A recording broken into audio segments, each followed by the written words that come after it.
I left school at 16. I wasn't interested in studying. And my parents said, if you leave school, you have to pay rent. You got to go get a job. So I was like, okay. I got a job in the bank at the R&I Bank in Karrinyup or somewhere. And I lasted there for a year, and I think I left just before I was going to be fired. They got me, I was a teller. I was the worst at math. I have no idea how I got a job as a teller. Didn't last long doing that. And I just went there was an audition for a band that I just went on a lark.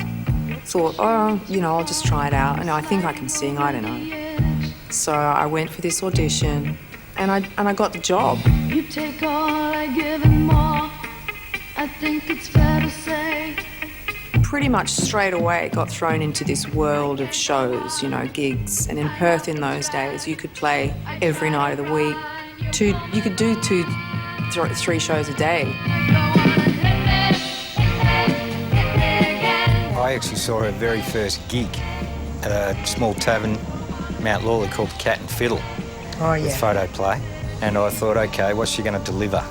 And what she delivered was amazing. It was powerful, it was precise and in key. Well, as soon as she got on that stage, she found her purpose. Yeah. We used to do a uni show on a Friday, lunchtime. Then we'd pack up and go do Shenton Park or wherever, a pub gig, and you'd do 3 40-minute sets. Then you'd pack up and go do Blazers or something. So I learned everything I needed to know about being in a band from that first band I was in, Photo Play. When Susie started with Photo Play, we were going to see other bands, after gigs. There was bands called the Rockets, Boys.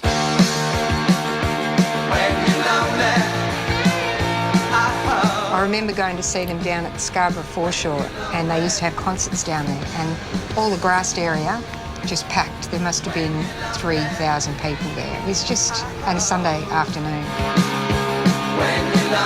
And Susie loved them. She loved the Boys. With the Boys, we sort of played 5 nights a week, and we were actually one of the first Perth bands that got signed, so Festival signed us. And that's what got us going to the eastern states. We basically supported every band you can think of. Like, there were bands like, your In Excess, Midnight Oil, your Radiators, all these bands, they're all on their first albums. Going over there was like an eye-opener for music, because it was all original back then. Like, the East Coast was just originals. No one did covers. Perth was just cover city, And once I realised what the East Coast was like, I just wanted to go there. I wanted to move over. And once I sort of sussed it out, I got Eddie over there. Frank would say, Eddie, get your butt over here. You need to come to Sydney, So I went over to Sydney. I told Mum I'm going there for a 2-week holiday. I'll be back. So I was there for 20 years. They used to play in a band called Bamboo Curtain, Eddie and Frank. So we used to go and see them play and everything like that. They were always the hot rhythm section around town. I was thinking, man, these guys are really good. It's what a great rhythm section. That's one of the reasons why we go and see the band, because these guys were the hottest rhythm section in town.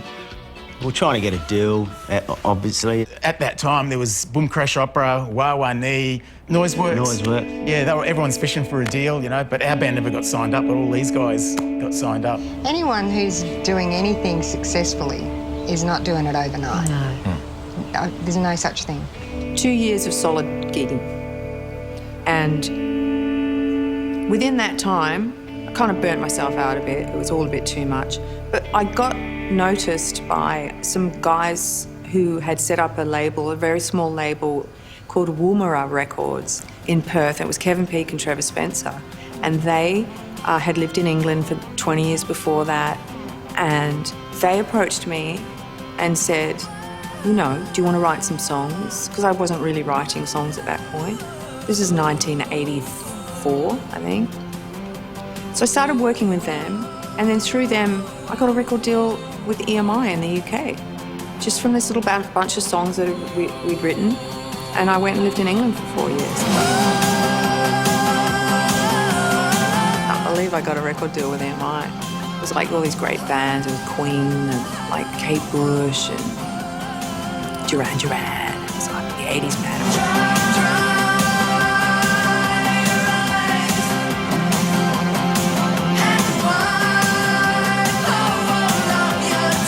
I put 3 singles out. It was a whole poppy thing.